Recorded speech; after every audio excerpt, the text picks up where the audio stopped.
filastrocca del pranzo di oggi. È un giorno di sole nei campi e sui poggi. Si sono uniti due tavoloni, si sono messe uova e festoni. Sarà un bel pranzo in compagnia, presto sbrighiamoci, via via.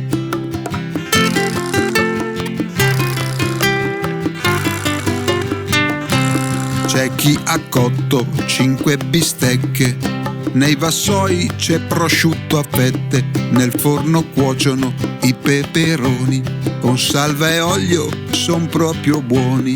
Hanno tagliato i dolci a pezzetti e per tutti ci sono piccoli oggetti.